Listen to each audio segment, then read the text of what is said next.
Hello बच्चों, कैसे हो आप। आज हम पढ़ेंगे कक्षा 5 विषय कंप्यूटर। लेसन नंबर 4 विंडोज़ का परिचय। आउटपुट प्राप्त करने के लिए कंप्यूटर प्रोग्राम के अनुसार इनपुट पर प्रोसेस करता है। बच्चों, आगे हमने देखा था कि अगर हमें आउटपुट प्राप्त करना है तो हमें क्या करना पड़ेगा। कंप्यूटर में पहले डेटा को इनपुट करना पड़ेगा। उस इनपुट किए हुए डेटा पर कंप्यूटर क्या करेगा, प्रोसेस करेगा, ठीक है। और फिर हमें क्या देगा, वो आउटपुट तैयार कर देगा। अब किसी भी प्रोग्राम या डेटा को प्रोसेस करने के लिए कंप्यूटर को हार्डवेयर तथा सॉफ्टवेयर की आवश्यकता पड़ती है। अगर आपके कंप्यूटर में हार्डवेयर या सॉफ्टवेयर अटैच किए हुए नहीं हैं तो क्या कंप्यूटर प्रोसेस कर पाएगा? क्या आप डेटा इनपुट कर पाओगे या आप आउटपुट देख पाओगे? नहीं देख पाओगे। इसीलिए अगर हमें किसी भी डेटा को प्रोसेस के लिए भेजना है तो कंप्यूटर को हार्डवेयर और सॉफ्टवेयर दोनों की आवश्यकता होती है। आगे हमने हार्डवेयर किसे कहते हैं और सॉफ्टवेयर किसे कहते हैं वो लेसन नंबर 1 में हमने देखा था। कंप्यूटर को चलाने के लिए 2 सिस्टम का उपयोग होता है। पहला है ऑपरेटिंग सिस्टम और दूसरा है सॉफ्टवेयर सिस्टम। बच्चों, ऑपरेटिंग सिस्टम से कंप्यूटर ऑपरेट होता है, यानी कि स्टार्ट होता है। यदि आपके कंप्यूटर में ऑपरेटिंग सिस्टम नहीं है तो कंप्यूटर स्टार्ट ही नहीं होगा, आप उसको ऑन ही नहीं कर पाओगे। बच्चों, अगर कंप्यूटर स्टार्ट नहीं होगा तो आप अपना कार्य किस प्रकार करोगे? इसीलिए कंप्यूटर को चलाने के लिए ऑपरेटिंग सिस्टम ज़रूरी है। सेकंड हमें दिया हुआ है सॉफ्टवेयर सिस्टम। बच्चों, अगर आपका कंप्यूटर ऑन हो रहा है, यानी कि आपके कंप्यूटर में ऑपरेटिंग सिस्टम है परंतु कोई भी सॉफ्टवेयर नहीं है, ना ही तो वर्ड है, ना नोटपैड है, ना पेंट है, तो आप अपना कार्य कर पाओगे? नहीं कर पाओगे। इसलिए आपके कंप्यूटर में सॉफ्टवेयर सिस्टम का होना भी ज़रूरी है। इसीलिए कहा गया है कि कंप्यूटर चलाने के लिए ऑपरेटिंग सिस्टम और सॉफ्टवेयर सिस्टम दोनों की आवश्यकता होती है। दोनों ही ज़रूरी है, ऑपरेटिंग सिस्टम और सॉफ्टवेयर सिस्टम दोनों ही ज़रूरी है। बच्चों, यहाँ पर हमें कुछ नए शब्द दिए हुए हैं, तो चलिए अब हम उसके बारे में जानकारी प्राप्त करते हैं। पहला शब्द दिया हुआ है हार्डवेयर। बच्चों, हार्डवेयर किसे कहते हैं? कंप्यूटर के जिस भाग को आप छू सकते हो उसे हार्डवेयर कहते हैं, ठीक है। एक जगह से दूसरी जगह पर आप रख सकते हो, उसे हटा सकते हो, ठीक है, उसे हम क्या कहेंगे? हार्डवेयर पार्ट कहेंगे। जैसे कि आपका मॉनिटर, कीबोर्ड, माउस, ये सारा जो है उसे हम क्या कहते हैं? हार्डवेयर कहते हैं। अब हम देखते हैं किताब में क्या दिया गया है। कंप्यूटर से संबंधित सभी साधन जैसे कि keyboard, mouse, monitor, CPU box के अंदर के इलेक्ट्रॉनिक सर्किट इत्यादि जिसे आप देख सकते हो तथा स्पर्श कर सकते हो उसे हार्डवेयर कहते हैं। सेकंड हमें दिया हुआ है सॉफ्टवेयर। बच्चों, सॉफ्टवेयर किसे कहेंगे? हार्डवेयर का उल्टा, कि कंप्यूटर के जिस भाग को आप छू नहीं सकते हो, ठीक है, जो कंप्यूटर के अंदर है उसे हम क्या कहते हैं? सॉफ्टवेयर कहते हैं। जैसे कि नोटपैड, वर्डपैड, पेंट, जिसमें आप कार्य करते हो, ठीक है, आप अपना काम करते हो पर आप उसको छू नहीं सकते हो, तो उसे हम क्या कहेंगे? सॉफ्टवेयर कहते हैं। तो चलिए अब किताब में देखते हैं। कंप्यूटर में स्टोर किए हुए प्रोग्राम तथा जानकारी को सॉफ्टवेयर कहते हैं। कंप्यूटर में विभिन्न कार्य करने के लिए जिस प्रोग्राम का उपयोग होता है उसे भी सॉफ्टवेयर ही कहते हैं। तीसरे क्रम पर दिया हुआ है ऑपरेटिंग सिस्टम। बच्चों, ऑपरेटिंग सिस्टम हम किसे कहेंगे?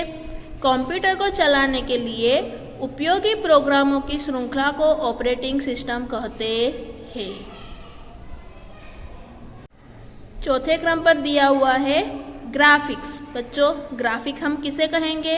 कंप्यूटर के द्वारा तैयार किए जाने वाले चित्रों तथा प्रतीकों को ग्राफिक कहते हैं।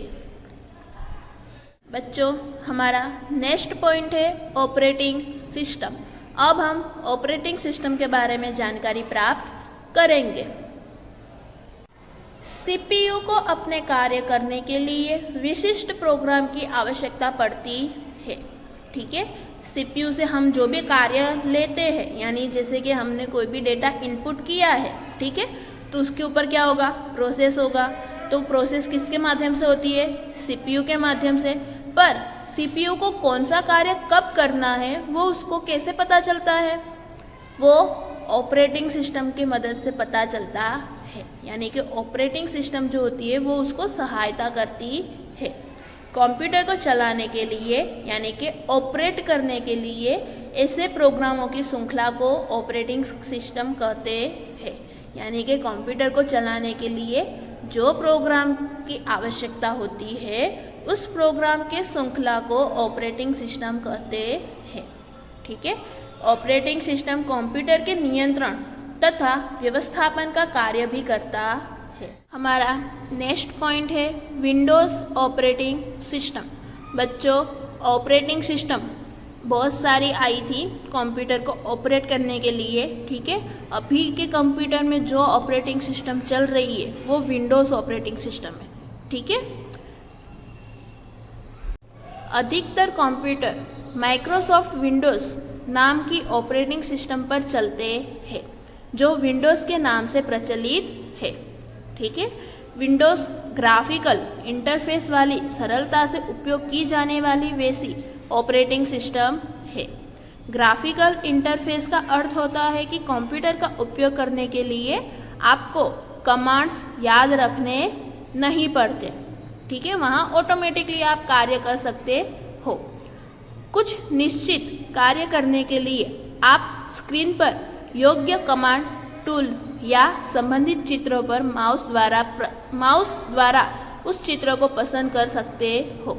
आपको उसके लिए कुछ भी याद रखने की जरूरत नहीं होती और कुछ भी लिखने की आवश्यकता नहीं पड़ती है। ठीक है, आपको कुछ भी लिखने की या याद रखने की आवश्यकता नहीं पड़ती है।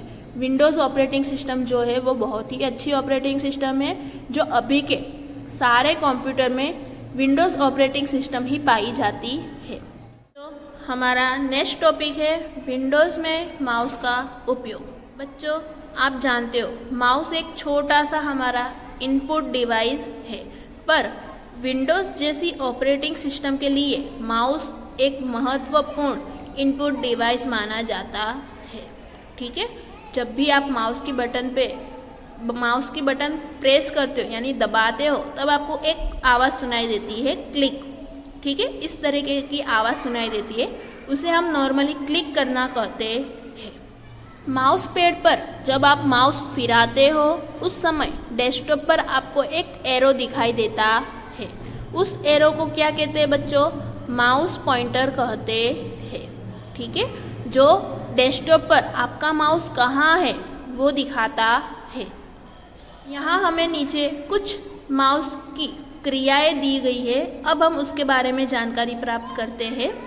जैसे कि पहले क्रम पर दी हुई है पॉइंटिंग, किसी भी आइकन या टूल पर माउस पॉइंट करना।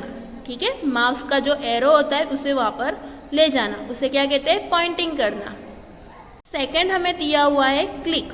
क्लिक का मतलब क्या होता है बच्चों, माउस बटन दबाकर छोड़ देना, उसे क्या कहते हैं, क्लिक करना। थर्ड नंबर पर हमें दिया हुआ है लेफ्ट क्लिक। लेफ्ट क्लिक का मतलब होता है बच्चों बायां बटन। ठीक है, माउस में अधिकतर बायां बटन जो होता है उसका उपयोग होता है। अगर आपको कोई सॉफ्टवेयर ओपन करना है तो आपको क्या करना है, माउस से उस सॉफ्टवेयर पर जाना है, यानी कि माउस पॉइंटर उस सॉफ्टवेयर पर रखना है और फिर लेफ्ट क्लिक प्रेस करनी है, यानी लेफ्ट क्लिक जो है उसको दबाना है, लेफ्ट बटन जो है उसको दबाना है, तो आपका सॉफ्टवेयर जो होता है वो ओपन हो जाएगा। बच्चों, फोर्थ नंबर पर हमें दिया हुआ है राइट क्लिक। राइट क्लिक हम किसे कहेंगे, माउस का दाहिना बटन। ठीक है, उसे क्या कहते हैं, राइट क्लिक करना। उसके बाद फिफ्थ नंबर पर हमें दिया हुआ है डबल क्लिक। अगर आप तेजी से माउस की बटन को 2 बार दबाते हो तो उसे कहते हैं डबल क्लिक करना। 6 नंबर पर हमें दिया हुआ है ड्रैग। ड्रैग का मतलब क्या होता है बच्चों? माउस की बटन को दबाकर रखना और फिर माउस को सरकाना और उसके बाद माउस की बटन को छोड़ देना, उसे क्या कहते हैं? ड्रैग करना। बच्चों हमारा नेक्स्ट पॉइंट है डेस्कटॉप। मॉनिटर पर विंडोज़ का मुख्य स्क्रीन दिखाई देगा, ठीक है, उसे क्या कहते हैं? डेस्कटॉप कहते हैं। आप चित्र में भी देख सकते हो, इस प्रकार की जो स्क्रीन होती है जो हमारे मॉनिटर पे दिखाई देती है उसे डेस्कटॉप कहते हैं। नेक्स्ट पॉइंट है हमारा आइकन्स। बच्चों यहाँ पर देखो, आपको छोटे छोटे चित्र दिखाई दे रहे हैं, ठीक है, इस चित्र को आइकॉन कहते हैं। हमारा नेक्स्ट पॉइंट है टास्क बार। बच्चों यहाँ पर देखो, ये जो छोटी सबसे नीचे ये जो पट्टी दिखाई दे रही है, आड़ी पट्टी, इसे टास्क बार कहते हैं। टास्क बार की एक ओर स्टार्ट बटन होती है, ठीक है, और दूसरी ओर जहाँ हमें समय और तारीख दिखाई देती है, ठीक है, इस पार्ट को नोटिफिकेशन एरिया कहते हैं। यदि आपको इस वीडियो में कोई भी प्रॉब्लम है या वीडियो समझ में नहीं आया है तो वीडियो को बार बार देखें, ठीक है। और अगर आपको मेरी वीडियो अच्छी लगी हो तो आप इसे लाइक, सब्सक्राइब और शेयर करना न भूलें। Thank you.